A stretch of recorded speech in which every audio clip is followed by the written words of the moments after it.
I give you Zach Weiss.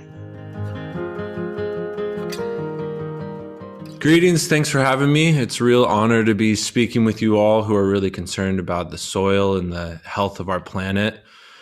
I'm going to be speaking today about restoring our water cycle and how it can regenerate the earth. So there's three big takeaways from today. There's the full water cycle, why this is something that's really important to life on our planet and why it's something that we should start working with. The watershed death spiral, why that's a trajectory we've been on for the past several thousand years, and it's something we should really change course from. And water, and how it is Earth's blood. And if you look around the world, you don't have to look far to see how the architecture of the Earth mirrors our own architecture of our own bodies. And in the rivers, creeks, and streams, they're much like our veins, returning that water back to the circulation system. But it's not just these rivers, creeks, and meandering water forms, but also the trees and the atmospheric water that also function like our body. The trees are really acting as the lungs of the planet, driving this atmospheric water in both the large water cycle and the small water cycle. So they're really playing a critical role in this system that's called the biotic pump. And so this is the full water cycle. Water evaporates off the ocean, and then that humid air drifts inland. In order for that water vapor to condense and form clouds and then rain, it needs a nuclei to form around. High up in the mountains and with orographic lift, some of these nuclei are ice crystals. As that water freezes, the other water droplets coalesce around it. In deserts and in certain environments, it's actually salts that drive this. But for the vast majority of the world, it's hygroscopic microorganisms. These are microorganisms produced in the stomatal cavity of trees that then are hygroscopic, so they attract this water vapor into droplets that then form clouds and eventually rain. As this water vapor undergoes a phase change and becomes liquid, it goes from very voluminous to very small. And that creates a vortex. And so that low pressure created through that process then draws in more humidity from the coast. And so in this way, it's a conveyor belt drawing moisture from the oceans inland. Then that water, as it falls in the full water cycle, it's falling on rich, shaded, vegetated earth that's cool. And in that cool, open, porous earth, the water infiltrates rapidly into the soil, and this recharges the earth's body. This water moves through the earth body and eventually feeds springs and creeks and rivers, keeping them cool, oxygen-rich, and full of life throughout the year. This also recharges our underground aquifers and works its way back slowly to the ocean. So there's the big water cycle, moving water from the ocean inland and back again, but there's also the small water cycle. And on average, 50% of our rainfall actually comes from the small water cycle, water that's evaporated or transpired by trees in place and condenses and falls as rain within that same location. So it's the big water cycle and the small water cycle, both together make up our rainfall. And this drives a system called the biotic pump, which provides consistent moisture throughout the year in a way that the land can really absorb and benefit from it. This is a tree called Big Mama. It was alive on Turtle Island before Columbus ever arrived. And when this tree was young, you could drink from any body of water in the Americas. Under indigenous stewardship, they had reverence and love and appreciation for the water and for nature, and they stewarded this resource. So any stream, any body of water, any river was clear, clean, healthy water that you could drink. Now in Minnesota, the land of 1,000 lakes, the state found that no lake met the state's quality standards for fishable or swimmable. And so we've gone from drinkable water everywhere to entire regions where no lake is even fishable or swimmable. This is a really big travesty, and it's happened in a short period of time. And in our Western cultures, we really lack an appreciation for the intuitive knowing that comes from existing in stewardship with the landscape. This is what indigenous cultures around the world have had for a long time. And so it was common knowledge among indigenous cultures that the forests and the trees actually drive the rainfall and that they bring the rain. Western science thought, oh no, these silly natives, they don't understand what's going on. The forests grow in regions where there's lots of rainfall, and that's why they think this. But now, as we get advanced enough to actually catch up to these indigenous ways of knowing, we're learning that forests actually do drive the rainfall. With these microscopic organisms, they're driving between 40 and 80% of the rainfall, depending on which climate you're in. So they're really playing a key role in this cycling of water through the planet. This is the half water cycle. Many different people have looked at this different ways. Victor Schauberger looked at it as the full and the half water cycle. This I also call the watershed death spiral because it's something that really leads to a bad, scary result.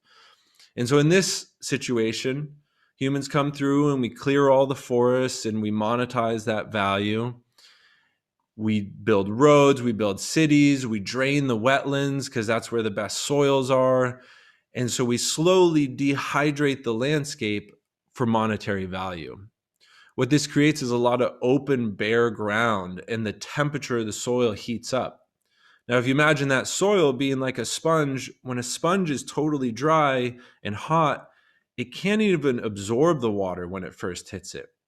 It actually needs to cool down and loosen up to be able to hold that water. And so like a dry sponge in this situation, when the rain does come, it all runs downhill quickly, leading to flooding and erosion. But because all of that water was drained away instead of infiltrated into the ground, it also leads to drought, and then it leads to fires as well. All the while, the water table is sinking, the water quality is declining. And so humans in our knowledge, we drill into the groundwater and we bring out that water for crops, only further increasing the rate and intensity of desertification that we experience. Eventually, the water fails, the aquifers fail, the crops fail, and you end up with this situation that's really dire. Not just that, but now you have all this open, exposed ground, especially along the coast where many of the world's cities are. On that hot ground, it heats up and it forms a high pressure dome. Now, this low pressure system on the oceans, as the sun evaporates that water, it tries to come inland, but with that hot air pushing back, it doesn't allow it to enter. The low pressure can't move into a zone of high pressure.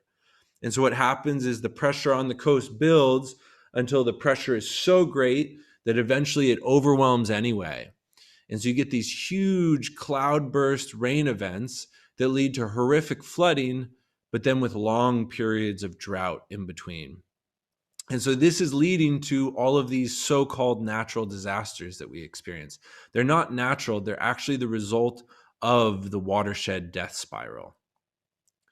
And so we can look around the world at some of these different veins and parts of the earth, and we can start to understand what's happened. This is the Fertile Crescent, the Levant, the birthplace of agriculture. At one point, this was one of the most productive river basins in the world. 10,000 years ago, humans invented the plow and they domesticated animals, and they started really changing how they managed the landscape. They now had these two new tools to remove vegetation and keep vegetation off the landscape. What that did over time is it broke down that moisture conveyor belt. And now in this region that used to be one of the most productive in the world, it's this hot, humid desert because we've broken that precipitation cycle. We don't have the vegetation to create the hygroscopic microorganisms to create the rainfall. And so now we have these hot, humid hazes warming up these places instead of the cooling rains that used to provide life to these places. Now, as you move through history, somewhere between 6,000 and 8,000 years ago, these strategies and colonization reached the Sahara and desertified that landscape. So these same land practices and that same destruction of the vegetation and dehydration of the landscape has led to this desertification. Now we look at the Tibetan Plateau, an area that's been contiguously inhabited by humans for 20,000 years. Yet 6,000 years ago, when the plow and domesticated animals came to the region, that's when the desertification occurred. And so they know this from sediment core samples within lakes that have pollen of trees that can't exist there now because of the rainfall they receive that were there within recent antiquity. And so it's these land management practices that are actually making a change in the water cycle. They're breaking both the small and the large water cycle, draining water out of the small water cycle to the oceans, and then preventing that water from returning in a way that can be absorbed in the big water cycle, leading to this desertification. And over the last 10,000 years, humans have done this to 1/3 of the entire Earth. That's really a staggering figure when you matter. That's a pretty short period of time to desertify such a huge portion of the Earth. And you can look through our different philosophers. This is more than 2,000 years ago, Plato talking about how the land in Greece used to be the best in the world, but now there are only the bones of the wasted body remaining, all the richer and softer parts having fallen away and a mere skeleton being left.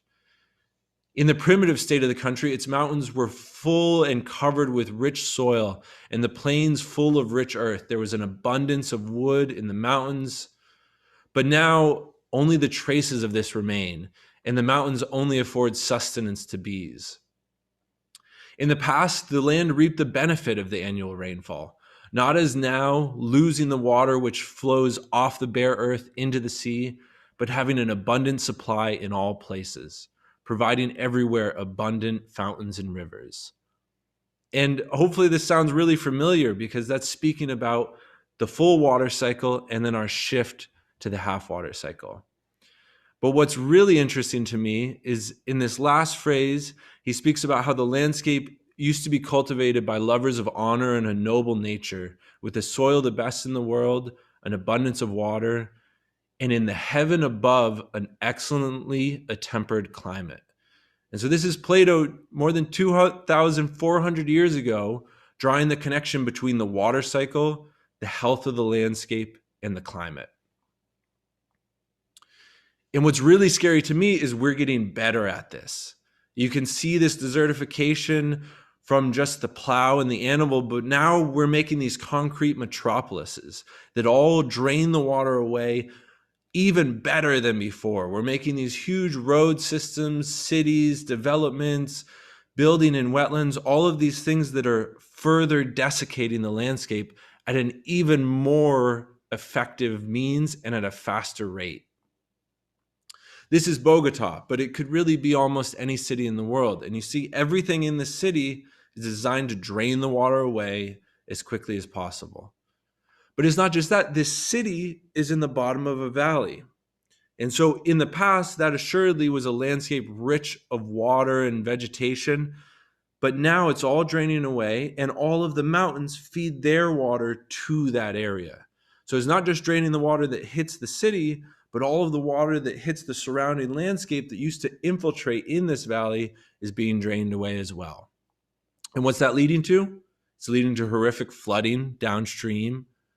But then because all of that water is being drained away, it's leading to horrific droughts all around the world, seemingly every year more prevalent and more severe. And then in the worst cases, it's leading to fire. And you get the last little bits of vegetation, instead of being food for fungi, they become food for fire. And you're left with a landscape of ashes in what used to be a rich, vegetated, healthy landscape. And this is leading to huge issues in human quality of life: starvation crises, water insecurity, food insecurity, refugees, and even war and death. And all of these things actually come from a structural problem in the way that we manage and receive our water. And so this is the watershed death spiral. It's not just a death spiral for life, but it's a death spiral for humans. You look at a situation like Syria, that is the result of the watershed death spiral. And then you can look at a situation like California and see how that's really close to Syria. And in the near future, if we don't change our practices, that same kind of catastrophe is going to happen. This is a hydrograph. This is looking at our water flow through the landscape over time and with two different situations. In the red, it's important to note these are both the same volume of water, but how long they persist in the landscape. So in the red, we have the concreted landscape. We have a hot temperature, we have a high bulk density, and we have a low carbon count. And so on this landscape, all of the rain comes and it all drains away. And you get huge flooding, short period of time, and then no water. So that also means you're not getting any photosynthetic growth, which is driving this whole process of cooling the planet, but also driving those moisture cycles, creating low pressure systems that then draw in more moisture from the coast. In the other scenario, you have the rich vegetated landscape, forests, plains, wetlands. That's a low temperature because it's shaded and protected from the sun. It's a low bulk density and it's a high percentage carbon because it's a rich, friable soil full of fungi, full of life.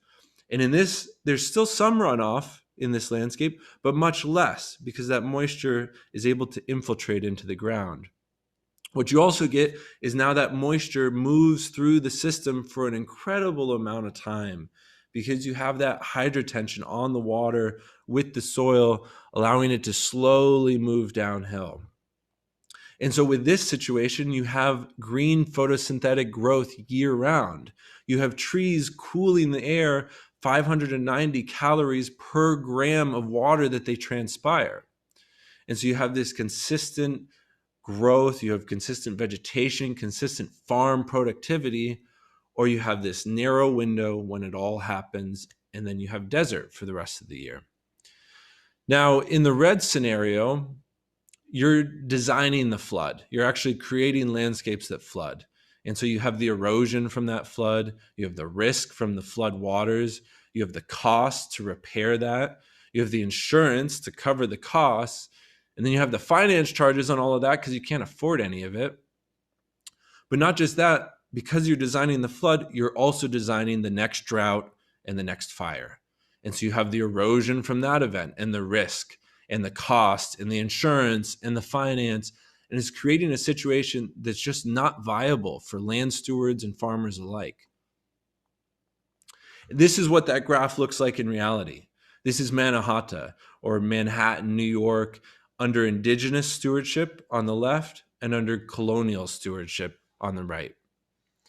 In this worldview on the left, everything on the earth, in the sky, in the ground is sacred. It has a role to play. It has a purpose, and it's interconnected. And the surrounding world is regarded with love and respect. In the worldview, in the colonial system, everything has energy in order to be extracted so that that wealth can be accumulated to a small portion of people. And this really comes from the monarch. And it's amazing to me that they've brainwashed so much of the world to extract not only the energy from the landscapes that they love and participate in, but the energy from themselves, all for the interests of the greed of a handful of people.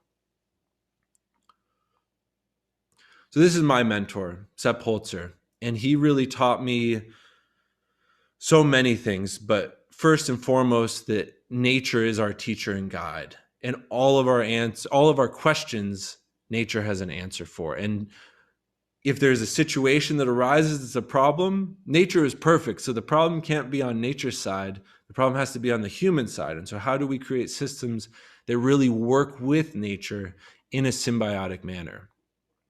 And around the world, he's done really incredible things to rehydrate, revegetate, and revitalize landscapes.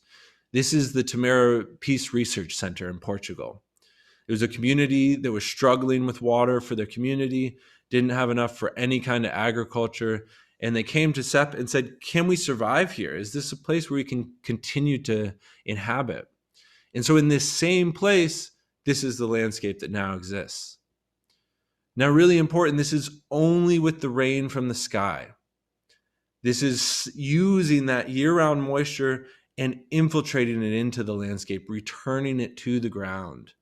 Now, really interesting, when they were building this, all the neighbors were against it. They said, you're stealing our water.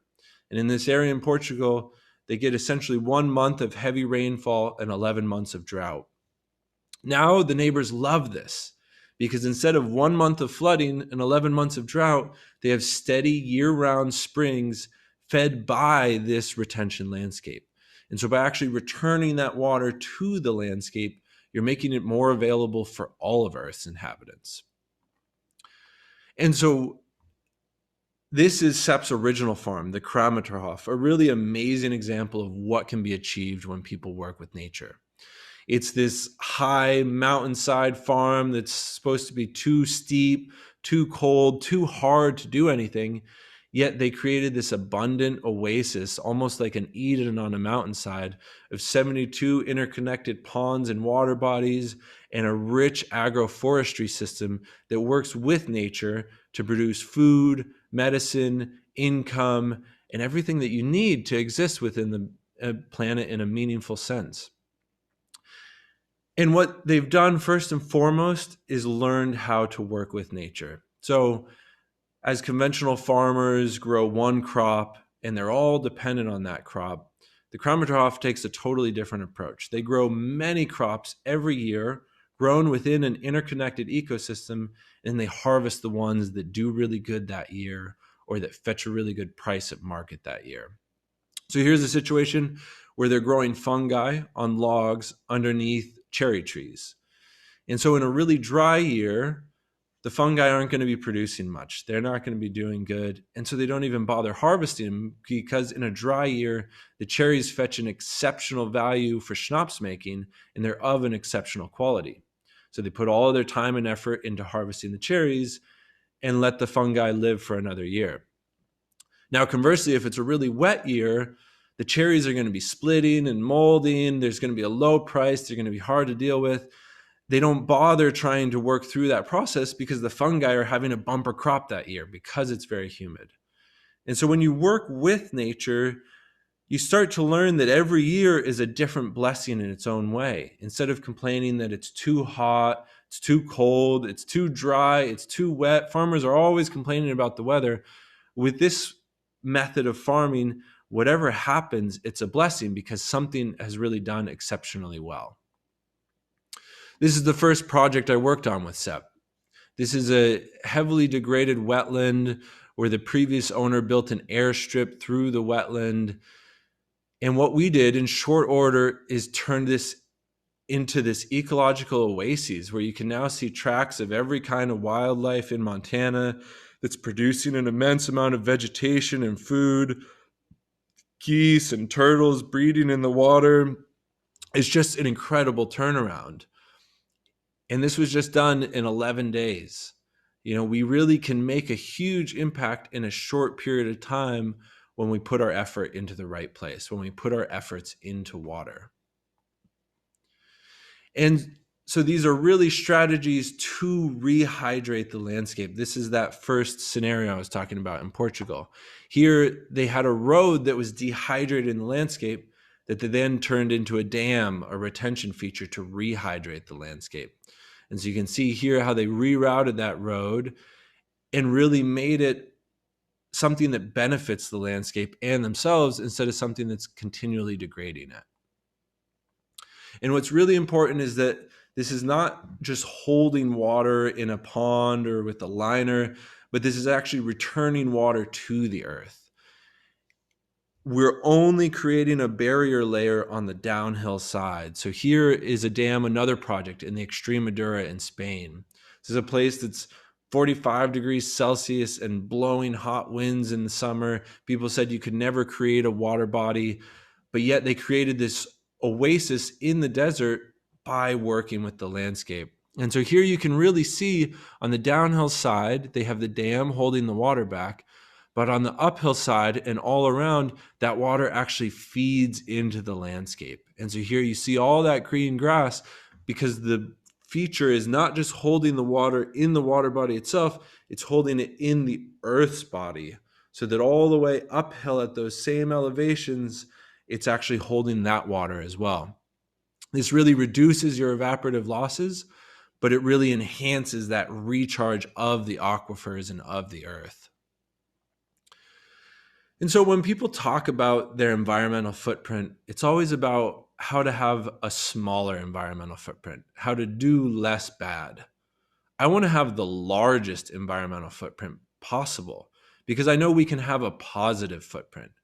And if we're only ever talking about having a less negative footprint, we're always going to have a negative footprint because we're not doing anything positive.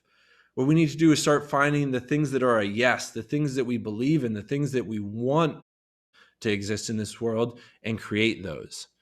And so we're using machines, we're using fossil fuel energy, we're using the tools we have available to us today in order to create a really positive footprint for ourselves and for future generations. This is another mentor of mine, Rajendra Singh, the waterman of India. And when you look at having a positive footprint, he's the perfect example. When he came to this region in India, the people were really struggling. The people in the village were struggling from the night blindness, from malnutrition, and he was a doctor trying to treat these people. And an old man that he was actually able to cure, one of the few that he was able to help, said, "Rajendra, what did you do to me? When I was blind, people filled my port with water. Now I need to go fetch my own water. If you want to help us, we don't need medicine, we need water." And so this old man, Manukaka, took Rajendra into the wells and showed him the geological layers. He showed him the traditional ways of managing water through these johads on the landscape, and he showed him where to start. And so Rajendra started by himself as a doctor, everyone making fun of him, using a shovel and a pick to restore this water body. Now downstream, later on, after the monsoons, when that well was recharged with water because of that johad upstream of it, the people started to realize that there was something really important going on here, and they really started to join him, and they started to help him. And it created this whole movement in India that's created a tremendous impact. So this is just one of their projects. This is in the Kairoli district, an area that was really struggling. The farmers were failing. They had no water. They drilled 27 borehole wells. They were all dry, and they were out of options. And so for the same price as that 27 boreholes, they built this one large reservoir. And what that did is it gave the community water. It gave the community life. You can see the difference in this landscape from brown to green, from desert to lush. And what this facilitated is they went from 9 hectares of agriculture to over 650. They paid for the cost of the water feature 4 times over the first year in their increase in agricultural productivity. And it's made life in this village viable again. So now people are coming back to help work the farms and move out of the cities. And so through this movement, over 35 years, they've actually restored 7 rivers to perennial flow. They've brought water back to 250,000 wells, impacting 1 million people, causing reverse migration from the cities back to the landscapes. They've gone from 2% greenery to 48% greenery in this portion of Rajasthan, and they've lowered the temperature 2 degrees Celsius. This is climate change action in practice. This is restoring our water cycle in practice, and this is creating a viable, livable future for future generations. And so now this community doesn't just have that water for 1 year. As long as they maintain these systems, it has that water forever. And so now they've given this gift to future generations that as long as they maintain it and keep up with it, they will always have. And in India, when there's not enough water, the woman of the household spends her time getting water. If she doesn't have enough time, the female children stay home to help get the water. And so in this region, you had this situation where all of the females were working for the household, and none of them going to school, none of them getting an education that then facilitates later things in life. Now they've brought water back to this region, and so the female children are now going to school again. And so very quickly, a water issue becomes a gender equality issue. And you start to see how one little change in the bottom of the whole web of life, which is water, starts to create ripple effects through the rest of that web. And the more I learn, the more important I realize it is that water is a common good, and the privatization of water is criminal, and it really should be prosecuted as such. You don't need to go any further than Australia to see the results of a privatized water supply. There, they have a scenario where the indigenous communities haven't had their rivers flow for 3 years now. You have fish flopping around dying in a dry riverbed while people are making huge sums of money by artificially increasing the price of the water. Farmers are actually wasting water so that they use their full water rights and hold them for the future, and also so that they inflate the price of the water that they are selling. When you put these basic common good resources in the hands of bankers, they manage them to make money, not for the common good.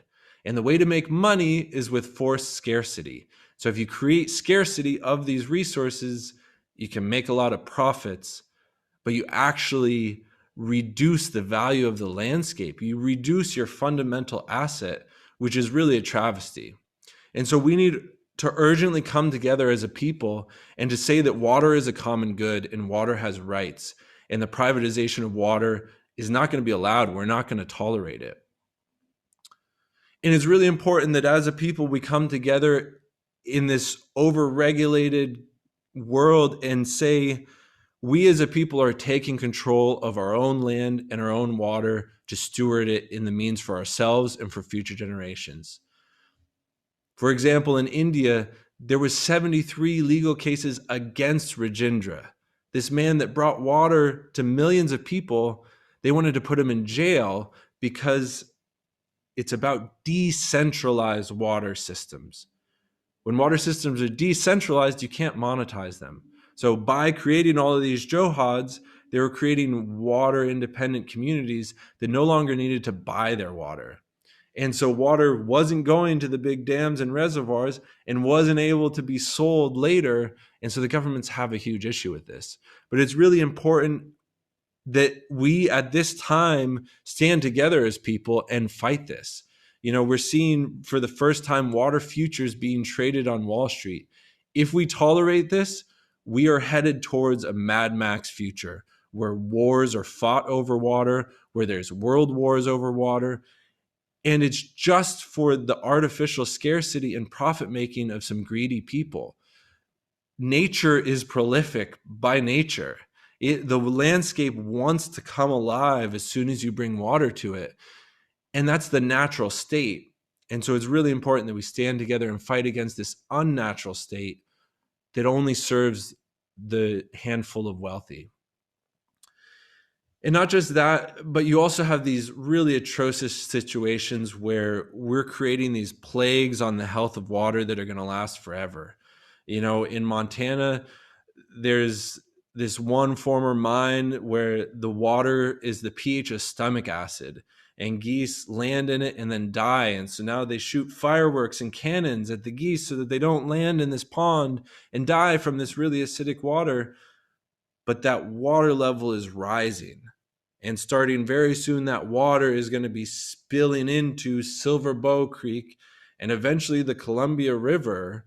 And so you have these really atrocious situations. And so I really applaud the water protectors and the indigenous communities and the people standing up to this poisoning of our landscape, because no amount of regeneration can undo these kinds of things. So it's a two-pronged approach. We need to restore, revitalize, and regenerate landscapes. We also need to stop the destruction of existing healthy landscapes. And when you look at Australia, it's, to have been over there during this past fire season, when people were running to the ocean for cover from the fire because the whole landscape was burning, ash storms rolling through, storms getting so big that the ash from these fires was then creating their own thunderhead cloud systems. They were creating dry lightning strikes around the edges of these fires, lighting new fires before the ashfall even got to these regions. This is the result of the watershed death spiral. And then as soon as all those fires ended, there were these huge flooding rains that then washed all the soil away. None of that water was able to infiltrate into the ground. And so this is the future the whole world is headed to if we don't really change our course now. And to have been there, I mean, it smells like a barbecue everywhere. And it's amazing how quick people begin to accept that as real. In the West, it wasn't in the past that every year there was a fire season where just the air quality is so poor, it's worse than the air quality in Beijing. Now we accept that as normal, but that's only come into the scenario in recent history. And so it's really important for us to understand that, yes, fire has a role on the landscape, but its role is way out of line, and it's from this fundamental dehydration of the water cycle. And in Australia, you have this situation where you have this wonderful tree that fixes all these issues. Australia is this really old landscape that now, because it's being so abused, erosion's a really big problem. The creeks are a really big problem. And so these willows have come in and said, hey, I'm a willing worker. I can fix this. And so they come into these erosion zones and they stabilize them. And not just that, but this willow, it's so full of water, when the fires come into the willow, it actually retards the fire. There's an old railroad poplar from the French that they used to plant along the old steam railroads so that they would extinguish the fires, and they didn't create fires because these trees are so full of water, they actually put out the fire. And so also in Australia, I saw a beautiful example by a wonderful person, Peter Marshall, where they've taken this old gold mine and they've restored it with water landscapes and with forestry. And so whereas everyone around him burned to ashes and the fire actually circled his place for 3 months coming in from different areas, he was able to take these crown fires where the whole crown of the tree is burning and then drop them to ground fires where he was able to put them out with a shovel. And so he didn't burn in that whole time period, and it was because he had rehydrated his landscape and he worked with species that were really working for the health of the landscape. Now in Australia, they've got some ecological literacy problems. And so what they're doing with these willows is there's a campaign to eradicate the willow because it's an invasive species. And so what they actually do is they cut these, they poison them, and they have what's called a biodiversity bonfire, where they cut out all the willows, they pile them up, and then because they've cleared all the habitat, all of the animals and critters move into the piles of willows because that's where they have habitat now, because they removed the habitat of the tree, and then they ignite those piles to burn them. So they literally have a biodiversity bonfire where they cut the biodiversity, they collect the biodiversity, and then they burn it. And this is the government campaign. Now, I love the Aboriginal perspective of these species. They say, if us Aboriginal folk can tolerate all of you white folk on our landscape, you'd think you white folk can tolerate a few white plants. And what it is really is it's a manifestation of our guilt, of our colonial guilt, because we treated the indigenous people around the world so poorly. We abused them so bad. We want to make amends for that by championing the native species, but nature doesn't work that way. Plants are always moving around. Animals are always moving around. There's always migration events, and nature works with whatever resources it has available. And so now we're using all of these poisons to try and make amends for the travesties we did to the indigenous people, and we're degrading our landscape and ourselves in the process. And in Australia, the colonization was so severe, it was actually a geological event. They overgrazed and they abused the landscape so bad that all of that land in the highlands moved down to the lowlands and covered the floodplain. And so here you can see this black, rich alluvial soil, and then it being covered by this very poor, rocky, almost gravelly soil, because it's such an old landscape, such a sensitive landscape. And in colonization, they abused it so severely. But even in this situation, there's amazing things that you can do. And so here is a wonderful little site for a worm farmer, Killabach vermiculture. And what we did is we created this water landscape. We created a system of terraces that help infiltrate the water and give more land to work. And then we created a system of water bodies that store that water and cycle it through. And so here we did our work right before one of the worst droughts on record. And whereas all the farmers were going bust and buying water, he actually still had enough water to keep everything going. And the work that we did really kept the farm alive through this long drought. Then when those rains did come, the land was actually able to absorb and benefit from those rains instead of it just causing flooding and erosion. And so what can you do? Because there's really a lot we can do. And sometimes it's really simple. It could be as simple as just planting a tree and watching all of the life that comes from that tree. Because trees really are the sentinels of life on this planet. They drive so much of those moisture cycles. And so if all you do after this talk is go outside and plant a tree and watch it and observe it, that is a wonderful and beautiful thing. And you're really helping the global scenario. We can also create regions of diversity. Nature doesn't work as monocultures. It works as diversity. And when you have plants that are occupying different root zones, that are using different nutrients, that are fixing and accumulating different nutrients, you can get a much more productive system. And it's also a much more healthy system for the environment. And so this was a really simple garden we did that's really productive. And it looks like a nature strip. It looks like a pollinator paradise because it is. And it takes very little maintenance because the plants are actually doing the work with each other. You can also hold water in any situation where you have. We've created all these runoff surfaces, our homes, our roads. Everything is designed to drain the water away. Where can we collect that water and infiltrate it into the ground? So this is just a small little natural swimming pond that collects the water off of the roof of the house and helps infiltrate it. Or you can create more elaborate networks of water bodies and terraces and really move the water back and forth across your landscape to enhance that infiltration. It's really important. It's not so much about how much water we receive, but about how many times we use it before it leaves. And in the best situations, you can actually take something like this, where this is a spring, this sacred resource that's been in the ground that was drain tiled and drained away so that the farmer could more easily get their equipment through there. Now, if we can find these points, these acupuncture points within the earth where there are these veins, and then we can work to restore those. We're not just holding the water in those water bodies, we're recharging those veins and rehydrating those grounds and those aquifers and re-enlivening other springs. And so this is really the best thing we can do, is find these acupuncture points of the earth and work within them. And so what we're doing is we're creating a keyway dam where we're finding a layer within the ground that's an impermeable layer, some type of clay. And then we're creating a keyway dam where we build a clay wedge, essentially, that ties into that clay bottom.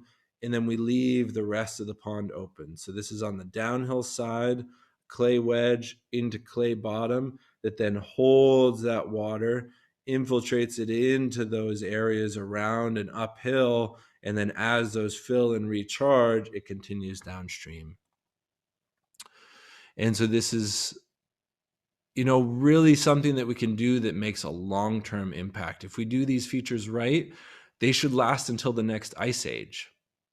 This is another example. And so you're really looking for those clay resources, those earthen resources, not using liners, not using clay mats and artificial materials that in the best scenarios only work for 25, 30 years.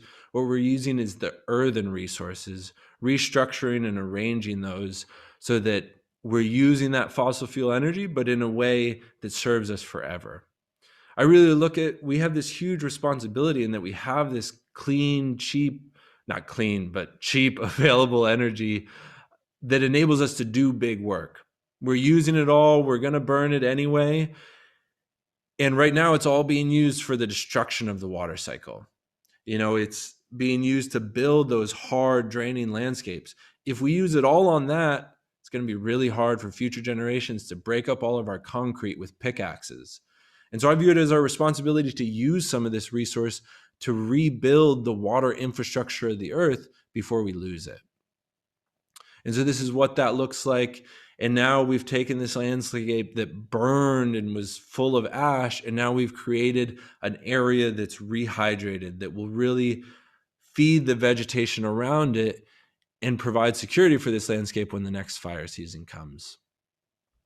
And it doesn't have to be this too. We can do leaky weirs and techniques that just slow the water down and catch the sediment, beaver dam analogs, and things that are simpler but still have a meaningful impact.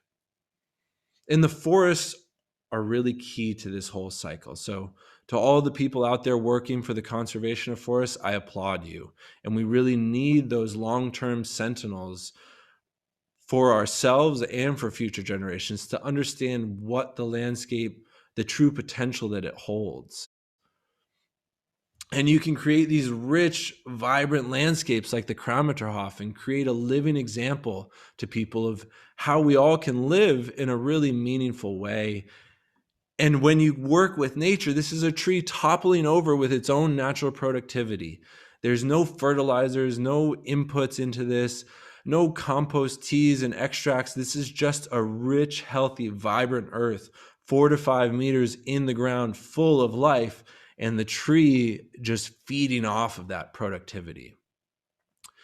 And we can really work to help the health of our waterways, of our rivers, our creeks, and help turn waterways from these straight, channelized, draining to really healthy, sinuous landscapes full of trees, full of abundant life, and full of diversity.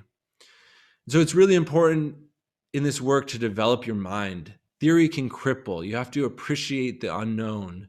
You have to think ahead and remain dynamic and adaptive. And it's really important to become literate with your landscape, to envision it as it once was rather than what it is today. And in order to manifest your world like these leaders, like Sep, like Rajendra, you have to have civil courage. You have to be a voice for the voiceless. You have to stand up for what's right for yourself, for your land, for your co-living beings. And you also have to have freedom from attachment. You know, nature is going to show you the right way, but you can't get too attached to one way or you'll get off the path. And you also have to be relentless, where you really just know in your heart this is right and you know it's what you're going to do. And so we can work with the whole water cycle. We can't look at it as different pieces. They're all interconnected. It starts in the mountains and in the highlands, and then it feeds down through the different waterways. And these trees drive the water into the soil. They also drive the water from the oceans inland. And then you have these fungi serving as this incredibly valuable resource, mineralizing rocks, and providing an immune system for the forest and actually creating water as they respire, creating these rich, spongy habitats that are able to absorb that. You have these diverse prairies, creating rich, deep soils that again enhance that infiltration. You have these waterways, networks of wetlands and estuaries. Anywhere that water is moving and turning, it's becoming oxygenated, and around those rocks, it's being filtered and cleaned by the bacteria, and then it goes out through the mangroves, providing that last filtration before it returns to the ocean.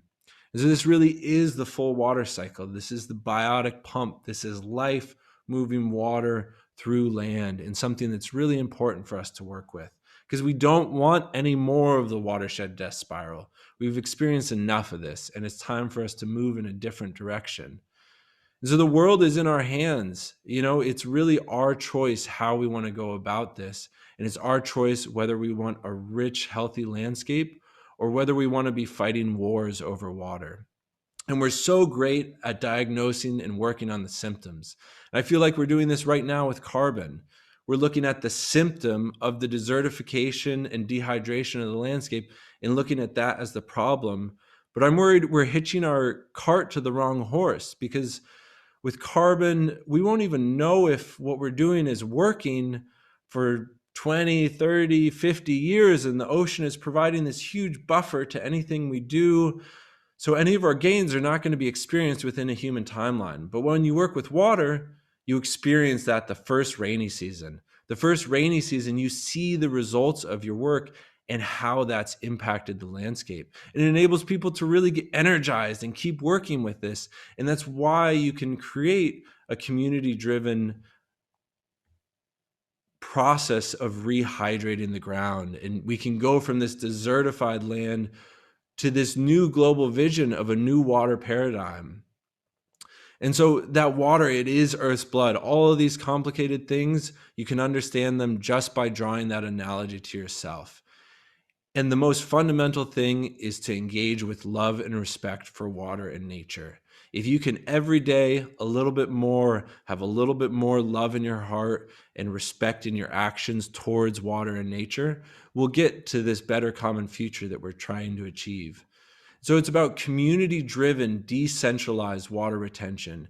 And we're creating a platform called waterstories.app, which we hope will be a knowledge point for people to learn this, learn what they can do, engage and practice, and connect with others who want to create the same kind of future. So I'd love for you to check out elementalecosystems.com. This is my business where we do this kind of work around the world.